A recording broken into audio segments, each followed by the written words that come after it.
Bienvenue à tous dans la Pause Fitness, le podcast qui parle évidemment de musculation, de nutrition, mais aussi de style de vie. Donc si ça fait quelque temps que vous écoutez le podcast, je vous invite, si vous avez envie, de mettre un petit j'aime sur la vidéo si vous êtes sur YouTube, ou alors une petite évaluation si vous m'écoutez sur une plateforme de podcast comme iTunes, Spotify ou autre. Donc je vous souhaite à toutes et à tous un très bon épisode et on se retrouve tout de suite.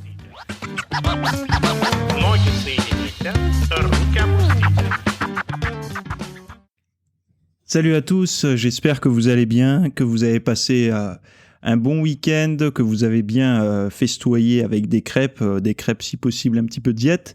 Moi j'ai testé pour la première fois un dimanche chandeleur avec crêpes patates douces, œufs et dessus j'ai mis un petit peu de pâte à tartiner bio. Voilà, ça a été le petit écart, on va dire, du week-end. Je me suis bien fait plaisir avec ça. J'espère que vous en avez bien profité, en tout cas, parce que ces moments-là, il faut les vivre à 100%. C'est aussi la petite récompense de tous vos efforts de la semaine, de l'année, des mois, etc., etc. Bon, bref, on va rester ensemble un petit bout de temps aujourd'hui. Parce que j'ai envie de parler avec vous de un petit peu d'histoire, mais d'histoire moderne, d'histoire récente finalement. En fait, je vais vous parler là de choses que j'aurais aimé entendre à l'école. Malheureusement, je suis pas allé assez loin dans mes études pour entendre ce genre de choses. Je pense que si on avait, les personnes qui se sont un peu spécialisées dans certains domaines peuvent se reconnaître. Mais moi, en fait, peuvent retrouver des informations qu'ils ont pu apprendre lors de leurs études, mais finalement, moi, là, toutes les données, c'est pour répondre à une question, je pense, fondamentale aujourd'hui, c'est la question du temps, et du temps, en fait, de loisirs pour faire le sport, l'activité physique, etc. Alors, déjà, est-ce que vous savez que la plus grosse excuse qui est donnée pour les personnes quand on leur dit pourquoi tu fais pas d'activité physique, pourquoi tu fais pas de sport, etc., l'excuse la plus commune est je manque de temps. Après, il y a l'argent, il y a tout ça, mais le je manque de temps et je n'ai pas le temps finalement est l'excuse la plus courante. Voilà, donc ça c'est une donnée. Mais on va essayer de voir, on va prendre un chemin, vous allez voir, un petit peu sinueux pour essayer de voir si c'est réel, si cette réponse est réelle ou si c'est factice. Donc on va voir un petit peu pas mal de petites choses, notamment par rapport à l'alimentation transformée. On dit souvent que l'agroalimentaire est responsable, etc., à 100% de cette nourriture transformée qui nous empoisonne, etc. Donc ça, c'est un discours qu'on peut retrouver. Moi, je pense qu'il faut être assez cohérent là-dessus. Il faut avoir pas mal de données. Il faut avoir un petit peu observer finalement comment ça s'est passé. Déjà, comment est arrivée l'alimentation transformée? Donc la première chose, c'est qu'il y a eu l'arrivée du premier robot mixeur. Donc c'était un bol avec des lames qu'on branchait et qui pouvait mixer. Donc en 63, ça a été créé et proposé au grand public dans les années 70. Donc exactement, c'est 1971 le premier robot qui a été proposé au grand public. Donc dans le but de faciliter le temps passé en cuisine, quoi. Ensuite, on a l'arrivée du micro-ondes. Le micro-ondes a été découvert un petit peu, c'est une découverte accidentelle qui a été faite en 47. Et après, ils ont cherché à démocratiser ça un petit peu dans les foyers, le rendre beaucoup plus compact, etc. Parce que je crois qu'il faisait 1m80 le premier micro-ondes, donc c'était un petit peu envahissant. Donc c'est en 47 qu'ils ont découvert accidentellement ça, et c'est en 75 que les premiers micro-ondes ont été proposés sur le marché au grand public, on va dire. Donc là, pareil, on voit dans les années 70 arrivée du robot mixeur dans les foyers, arrivée du micro-ondes dans les foyers, et on voit aussi qu'entre 1960 et 1970, il y a l'arrivée des plats transformés, donc surgelés, etc., qui est arrivé au grand public, le surgelé, exactement en 70. Donc finalement, on voit que tout ça en fait, on voit qu'il y a un lien entre ça. Étant donné que y a cette nouvelle manière de cuisiner, il y a des nouveaux plats qui viennent là, mais faut voir un petit peu, faut prendre du recul. Pourquoi ? Ben pour faciliter la vie des gens, réduire le temps qui était une source. En fait, comment fonctionne le marketing ? On observe une contrainte dans le quotidien des gens et on essaye de corriger ça. Et là, ça a été corrigé par ça. Ajout de plats déjà préparés, donc c'est-à-dire pré-cuits, pré-mélangés, etc., qui a du goût, de la saveur et qui est attractif. Et évidemment, fournir aussi un outil pour le cuisiner plus rapidement. Donc, arrivée du micro-ondes, robot mixeur, plus les plats transformés dans les années 70. Ensuite, il y a aussi en France l'arrivée de la grande distribution en 1963. Donc du coup, fini un petit peu de perdre du temps à aller chez le poissonnier, chez le boucher, faire les marchés, le maraîcher et tout ça. Ça, c'est terminé, puisque c'est terminé, je parle chez beaucoup de personnes, hein. Il y en a encore qui continuent, des irréductibles qui continuent à y aller, mais sinon, la grande distribution, arrivée en France en 63, a facilité ça, parce qu'au lieu d'avoir divers endroits pour aller chercher de quoi manger, ben, on n'en avait plus qu'un. Ça permettait d'avoir un gain de temps considérable. Donc on voit que toutes ces activités-là, que ce soit le robot mixeur, le micro-ondes, les plats transformés, la grande distribution, a fait gagner du temps libre finalement pour les gens. Mais il y a autre chose, parce que vous allez me dire, avant, alors là, il faut prendre du détachement par rapport à mon discours, mais avant 70, il y a aussi une donnée qui est intéressante, c'est que la consommation des plats transformés a été influencée par le travail des femmes. Et oui, parce qu'en 70, non, c'est pas un combat gagné par les féministes ou quoi, c'est en fait, dans les années 70, il y avait comme une petite crise économique, on va dire, enfin un besoin de main-d'œuvre. Et finalement, les gens sont allés chercher la main-d'œuvre là où elle était disponible. Donc dans les foyers, il y avait des femmes qui pouvaient travailler, donc du coup, il y avait une réserve de main-d'œuvre. C'est des données que j'ai trouvées finalement dans des études sociologiques, etc. Donc dans les années 70, le travail des femmes a permis de booster un petit peu l'économie, etc. Et donc du coup, forcément, il y a eu un lien avec la consommation des plats transformés parce que moins de temps de présence au foyer. Ensuite, il y a eu aussi l'arrivée d'une autre donnée qui est pas prise en compte, mais le célibat. Le célibat a encouragé la consommation de ces plats un petit peu vite fait, parce que j'imagine que les personnes, quand elles sont seules, et beaucoup de personnes qui sont seules, se respectent moins elles-mêmes qu'elles respecteraient une autre personne, c'est-à-dire que elles vont avoir plus tendance en couple à cuisiner pour faire plaisir que, alors quand je dis elles, c'est les personnes, donc ça veut dire hommes, femmes, tout confondu, que pour elles-mêmes. C'est-à-dire qu'on a toujours tendance à moins se respecter soi-même que les autres. On va plus facilement manger un truc un petit peu fade, etc. quand on est seul, alors que quand on est en couple ou quoi, quand on cuisine, on a quand même envie de faire plaisir à l'autre, donc on va essayer de faire quelque chose de sympa. Et donc le célibat a encouragé les plats transformés. Souvent on dit, on a l'image du vieux garçon qui fait réchauffer son plat de lasagne au micro-ondes devant ses jeux vidéo, quoi. Voilà. Mais il y a aussi le divorce. Le divorce a créé une augmentation de la consommation des plats transformés, etc. Bon bref, toutes ces données-là c'est pour montrer finalement, c'est des choses que j'ai notées, je trouve que c'est intéressant, mais il y a également autre chose qui est... et en fait, tout ce que je suis en train de dire, ce qui est intéressant, c'est que c'est arrivé dans les années 70.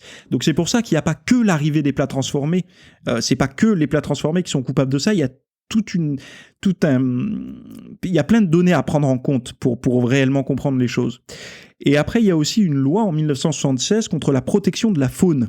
Donc la protection de la faune, c'est quoi ? C'est par exemple il y a eu les espèces protégées, etc. Donc du coup, les chasseurs n'avaient plus le droit de chasser n'importe quoi, n'importe quand. Ça a été réglementé. Donc, je suis pas pro-chasseur ou contre les chasseurs, attention. Mais il faut savoir que historiquement, après la Révolution française, la chasse s'est popularisée un petit peu comme un loisir, comme un jeu. Donc c'est plus la chasse pour se nourrir, non, c'est devenu vraiment un loisir. Enfin, ça existait déjà, mais ça a été renforcé après la Révolution française comme un jeu, comme un loisir. Donc on n'est plus dans une stratégie de survie où on va chasser pour manger, pour se nourrir et survivre, mais comme un divertissement, comme un loisir.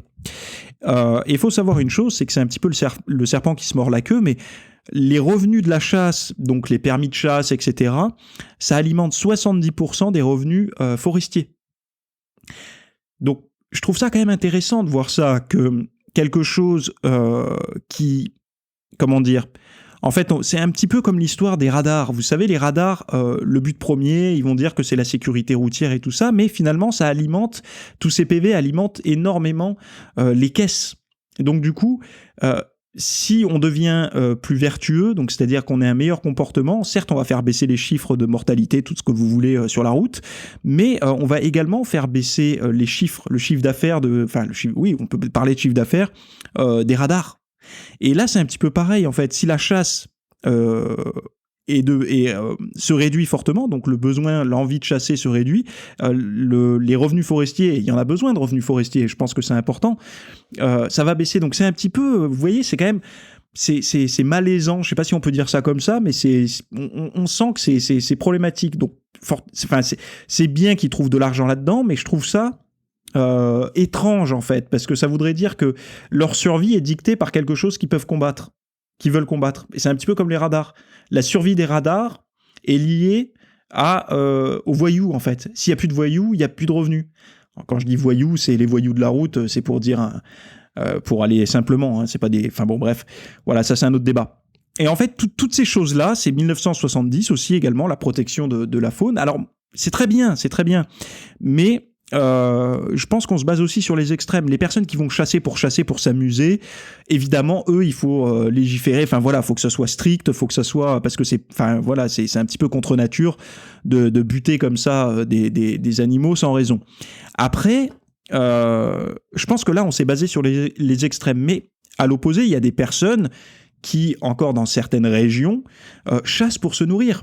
Et ces personnes-là, même si elles vont chasser une espèce protégée, et attention, là je pèse mes mots, je dis pas que c'est bien, notez bien ça, mais une personne qui va chasser de temps en temps une espèce protégée pour se nourrir, et bien finalement, par rapport à l'espèce protégée, j'avais vu que dans les données, c'était un très très faible pourcentage de pertes dans ces espèces liées à l'homme, comparé aux autres prédateurs. Donc ça va être les autres prédateurs, les animaux, quoi. En fait, d'autres animaux qui vont chasser ces espèces protégées. Donc c'est eux qui sont plutôt responsables de ça, plutôt que ceux des petits chasseurs qui veulent chasser pour se nourrir.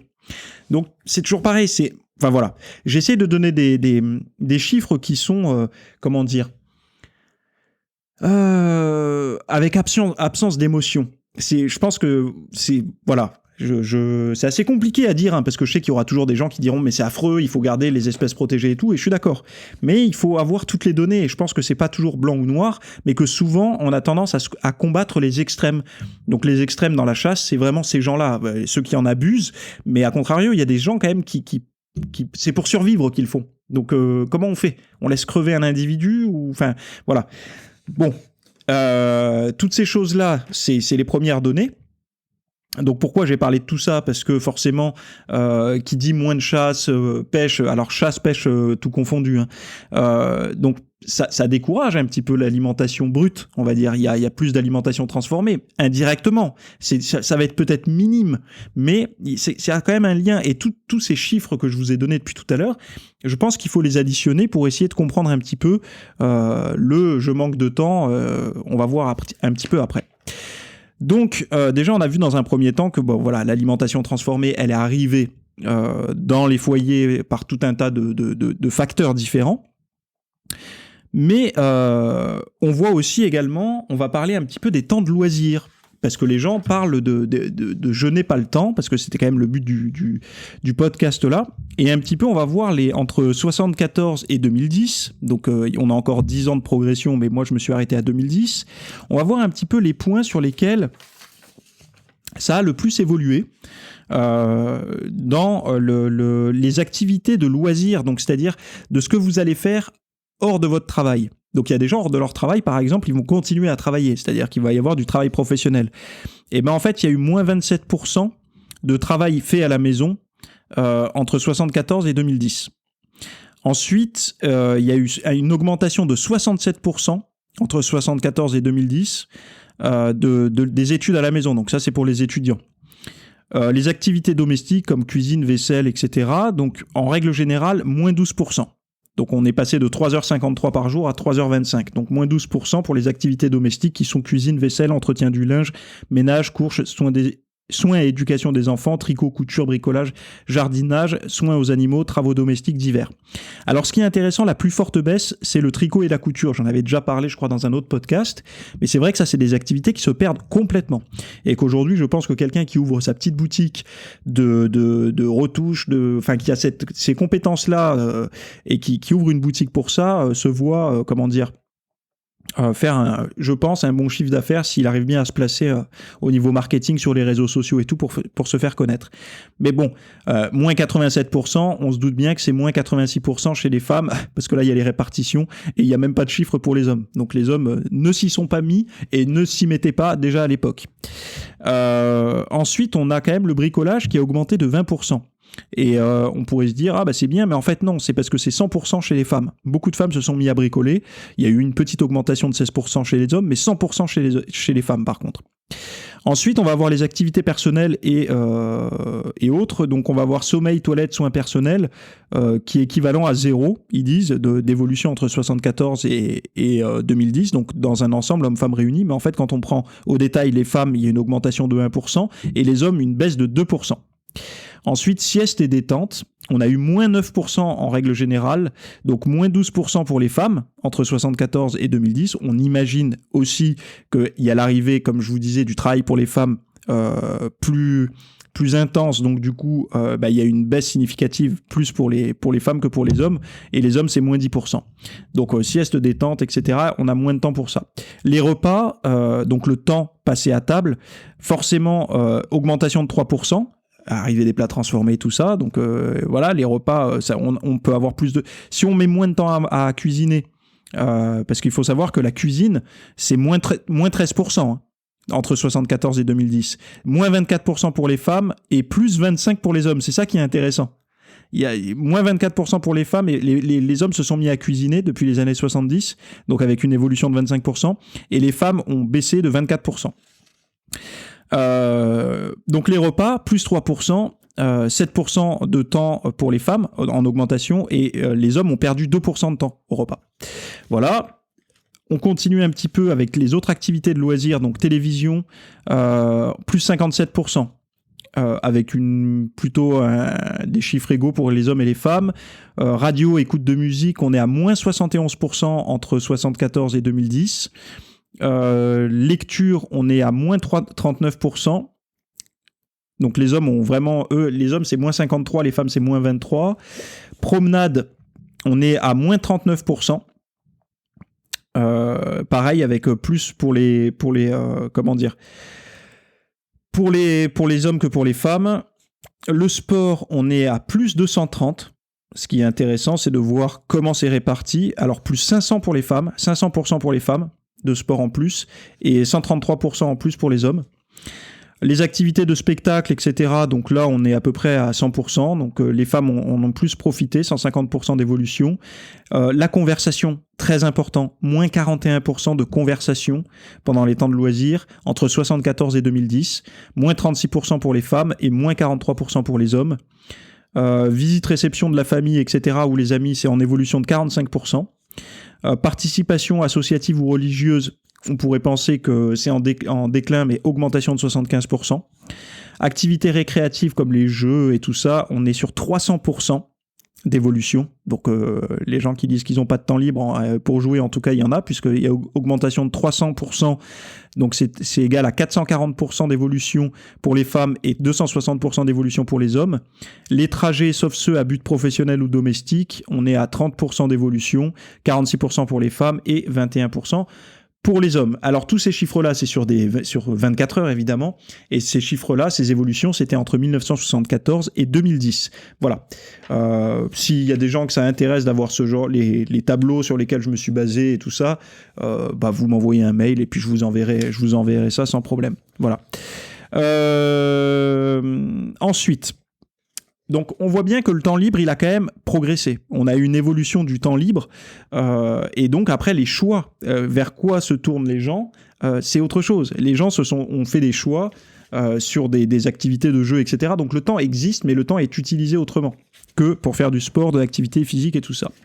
Bon, vous allez me dire, finalement, c'est étrange, parce que les gens, on voit quand même qu'il y a une augmentation du sport donc le sport à la maison ou le sport en club ou quoi, on voit qu'il y a une augmentation assez significative, puisque comme je vous disais, le sport est en évolution de 230%. Donc il y a quand même une incompréhension, surpoids, machin, donc il y a cette augmentation de sport et pourtant il y a des problèmes. Bon, on a vu qu'il y avait la nourriture transformée, évidemment, qui était là, mais dans les activités de loisirs, le sport augmente. Donc pourquoi le surpoids est là ? On comprend pas, quoi. Est-ce que c'est que la responsabilité est que sur la malbouffe ou il y a autre chose ? Moi, je pense qu'en fait, là-dedans, il y a quelque chose qu'on prend pas en compte, c'est qu'on se base sur les loisirs, on se base sur la bouffe, ok, mais on se base pas sur quelque chose qui est la majeure partie du temps, c'est-à-dire le travail professionnel durant la journée, enfin durant la période d'éveil, on va dire. Et en fait, là, il y a une étude évolution en milliers d'emplois par domaine professionnel entre, on va dire, 82 et 2014. Donc, on va voir que les plus fortes évolutions, ça a été santé, action sociale, culturelle et sportive, services aux particuliers, aux collectivités, gestion d'administration des entreprises, commerce, informatique, communication, information, transport, logistique et tourisme, enseignants, formation, ingénieurs et cadres de l'industrie, blabla. Toutes ces choses-là, hôtellerie, banque, bâtiments, travaux publics, donc ça c'est en déclin. Bon, toutes ces choses, tous les premiers métiers que j'ai dit, donc les métiers plutôt sédentaires, sont en forte croissance. Par contre, tout ce qui est artisanat, électricité, industrie, mécanique, matériaux, bois, industrie graphique, agriculture, marine, pêche, etc., toutes ces choses-là sont en régression depuis 82. Donc on voit bien qu'il y a une attirance, une orientation professionnelle vers des métiers sédentaires contre un désintérêt pour les métiers de l'artisanat. Donc forcément, ça encourage la sédentarité dans les choix de carrière des Français. Autre chose que j'avais repéré, c'était un truc assez intéressant, c'est pourcentage d'emplois sédentaires par secteur. Non, c'était pas celui-là, c'était pourcentage d'emplois sédentaires par métier. D'employés sédentaires par métier. Donc, chez les juristes, 28%. Chauffeurs de taxi ou camion, 28%. Chargés de clientèle, 26%. Employés de bureau assistants, 25%. Professionnels de la santé, 23%. Architecte, graphique, designer, 23%. Responsable commercial, 22%. Assistance à la personne, 22%. Administrateur réseau, 21%. Technicien informatique, 21%. Directeur des services informatiques, 21%. Bref. Et tout ça, ça décline pour arriver à le cuisinier qui est à 6%, employé du bâtiment 8%. Alors ça, c'est un pourcentage d'employés sédentaires par métier. Quand on parle employés du bâtiment, 8% d'employés sédentaires, ça va être quoi ? Ça va être par exemple ceux qui sont dans les bureaux, qui sont dans le bâtiment, mais dans les bureaux, qui sont peut-être ou alors sur la route, dans les voitures, etc., pour aller démarcher, etc. Mais par tranche de métier, voilà, c'est là où on voit le plus ou le moins de sédentaires. Donc les juristes, c'est là où il y a majoritairement le plus de personnes sédentaires. Alors ils disent que les dirigeants sont les plus souvent en surpoids, les métiers les plus sédentaires, etc., que ça a des conséquences sur la santé. Ils disent que du côté des métiers, ce sont les juristes, les chauffeurs de taxi et de camions, les chargés de clientèle, les assistants, les professions de santé, les architectes, les graphistes et les designers qui sont les plus souvent vissés sur leur chaise toute la journée et donc du coup qui ont le plus de risques de conséquences sur la santé. Donc bon bref, toutes ces choses-là, c'est à prendre en compte par rapport à ce qui est qui est responsable du surpoids des Français. Et moi, je pense qu'il ne faut pas attendre que les autres, la société, le gouvernement, toutes ces choses-là nous apportent des solutions. C'est à nous, en fait, de prendre les commandes. Et moi, ma conclusion par rapport à tout ça, c'est que finalement, l'effort se paie. C'est-à-dire que avant, on avait un effort imposé qui était un métier difficile, des méthodes, par exemple, pour cuisiner qui étaient toujours plus compliquées qu'aujourd'hui. C'est-à-dire qu'il fallait qu'on épluche nous-mêmes, fallait qu'on mixe nous-mêmes, fallait voilà, il y avait un travail en cuisine qui devait être fait pour pouvoir manger quelque chose de sympa.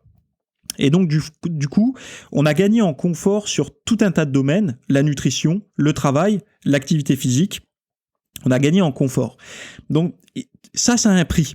Le prix à payer, c'est la mauvaise santé. Donc un peu, c'est vendre son âme au diable. Ok, t'inquiète, on va te faciliter la vie au quotidien. Par contre, mon gars, peut-être pas maintenant, mais dans quelques années, tu vas souffrir peut-être du surpoids, de maladies métaboliques, etc. Donc si on ne veut pas payer cette facture-là, c'est là où entre en jeu des choix personnels, qui va être l'augmentation de l'activité physique. Donc le « je n'ai pas le temps » ne tient plus en fait. On ne peut pas dire qu'on n'a pas le temps. Parce que là, ce que j'ai fait, là, comme les recherches, c'est pas sur des célibataires sans enfants, etc. Il y a des gens qui arrivent à faire plus de sport, etc. Il y a des gens qui regardent la télé, et finalement, c'est un échantillon représentatif. C'est vraiment, ils n'essayent pas d'orienter avec que des sportifs ou quoi dans les chiffres. Non. Donc, ce qu'il faut comprendre, c'est que on a le temps de faire plein de choses dans la journée, parce que notre temps de loisir a augmenté par rapport aux années 70. C'est-à-dire qu'on a plus de temps aujourd'hui de loisirs qu'avant. Mais la nature des loisirs qu'on a n'est plus la même. Et peut-être qu'aujourd'hui, on a tendance à rester dans le même schéma de confort quand on est en mode loisir. Donc ça nous dicte un peu, on est un petit peu esclave, on va dire, de sa dopamine et de ses envies. Et malheureusement, l'activité physique aujourd'hui ne devrait pas être perçue pour beaucoup de personnes comme un loisir, mais comme une stratégie compensatoire à tout le confort qu'on a dans sa journée. Et pour ça, moi, je propose 2 alternatives. On peut avoir le choix, quand on démarre sa vie active, 2 choses. La première, c'est je ne suis pas capable de faire du sport, de le faire volontairement, j'ai besoin d'être structuré, j'ai besoin qu'on me dise tu dois être là à telle heure et faire telle chose, sinon ça tient pas. Donc ils savent que ces personnes-là vont pas faire de sport, elles le savent, elles font jamais de sport. Donc peut-être qu'elles devraient choisir un métier qui leur plaît dans un domaine moins sédentaire. Là, j'essaie de vous donner des stratégies pratiques, en fait. C'est pas... Donc, essayez, parce qu'on dit, oui, il faut faire un métier qu'on aime. Donc, on peut très bien faire un métier qu'on aime, mais dans le secteur qui est le moins sédentaire de cette branche d'activité. Ça peut être un réflexe pour compenser, finalement, ce manque d'effort volontaire qu'on ne sera pas capable de faire dans nos activités de loisirs. Et, à contrario, des personnes qui savent qu'elles peuvent être très actives au quotidien dans leur moment de loisir, donc elles vont beaucoup bouger, faire des promenades, bricoler, faire du sport, etc. Ces personnes-là peuvent se laisser aller vers un métier plus confortable, plus sédentaire. Donc, voilà, je pense on est responsable, en fait. Je pense que la responsabilité, prenons nos responsabilités face à ça. Je pense pas qu'il faut attendre du gouvernement ou de tout un tas de choses. En fait, ne pas attendre de l'extérieur qui nous apporte les solutions, mais vraiment prendre les rênes, quoi. De se responsabiliser un petit peu et de se respecter surtout. Donc voilà, je vous ai donné pas mal de chiffres. Ce podcast, je sais pas s'il vous a tous intéressé. Moi, personnellement, ça me plaît beaucoup d'en parler parce que j'ai évoqué des sujets qui sont un petit peu comme par exemple le travail des femmes, comme la chasse, les protections des animaux et tout, qui peuvent un petit peu titiller certaines personnes. J'essaie d'être le plus objectif possible, donc j'espère ne pas en avoir heurté déjà dans mon discours. Et puis s'il y en a qui ont été heurtés, malheureusement, c'est que vous avez mal compris mon message, que je me suis mal fait comprendre. Donc je vous invite à réécouter. Parce que ma démarche est vraiment d'informer pour que les personnes puissent être le plus possible conscientes de leur situation pour agir de manière à faire baisser leur niveau de sédentarité, augmenter leurs dépenses physiques, on va dire, au quotidien, et surtout de reprendre le contrôle aussi de leur alimentation et de comprendre comment on en est arrivé là, dans cette facilité. Et je pense que c'est très compliqué aujourd'hui pour beaucoup de personnes qui ont été habituées et élevées dans un environnement où cuisiner, ça dure 5 minutes, c'est-à-dire quoi ? C'est-à-dire on dézippe une barquette, on la fout au micro-ondes, on la fait cuire et on mange. Donc forcément, pour ces personnes-là, ça va être très compliqué de se dire qu'elles vont passer déjà 20 minutes en cuisine. Et que veut dire 20 minutes ? Ça veut dire d'être conscient, d'avoir une planche à découper, un couteau, de couper, d'éplucher, etc. C'est complètement différent parce que 5 minutes de temps de cuisson en fait au micro-ondes, c'est un petit peu mensonger. En fait, c'est 10 secondes la réalité. Et pourquoi c'est 10 secondes la réalité ? Parce que c'est le temps qu'il vous faut à dézipper, à mettre au micro-ondes, à appuyer sur le bouton. Parce que les 4 minutes 50 qui restent, vous pouvez faire autre chose, étant donné que le micro-ondes va tourner et s'éteindre tout seul. Vous pouvez aller, vous maquiller, vous pouvez aller, regarder la fin du match de foot en replay. Enfin, vous pouvez faire tout un tas d'autres choses durant la cuisson au micro-ondes. Alors que la cuisine, la vraie cuisine, vous devez veiller un petit peu derrière les fourneaux, c'est différent, ça prend du temps. Donc, ça, il faut en avoir conscience. On nous a donné du confort. Ce confort a eu un prix au niveau de l'alimentation, donc la qualité de ce qu'on mange. On est libre d'accepter ou pas, on est libre de cuisiner au micro-ondes ou pas. Et après, l'activité physique, c'est pareil, donc l'effort.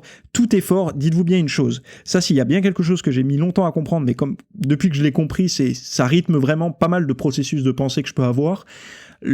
Tout confort se paie, pardon. Donc la notion de confort, c'est toujours un confort immédiat pour un effort à venir. Donc si cet effort à venir n'est pas fait, il y aura des effets secondaires et des conséquences. C'est toujours un équilibre. On gagne en confort sur son lieu de travail, on est à la clim, on est au chauffage, on est à l'abri du vent, de la pluie, etc. On est assis. Et bien tout ce confort-là va se payer. Par quoi ? Par une baisse du système immunitaire, par un embonpoint, un manque de tonus musculaire, etc., etc., etc. Donc tout effort, tout confort doit se payer. Et la seule facture pour régler un excès de confort, c'est de l'effort. Voilà. Pareil pour la nourriture. Je m'arrête ici pour ce podcast. Je tenais à vous parler aussi de la formation que j'ai sortie ce week-end, qui est un petit peu sur un sujet différent, mais plus dans des cas pratiques. C'est-à-dire que comment se motiver finalement et quelles sont les règles réelles de la motivation. En fait, on parle beaucoup de motivation, de tout un tas de choses. Voilà, il faut avoir du mental et tout. C'est faux.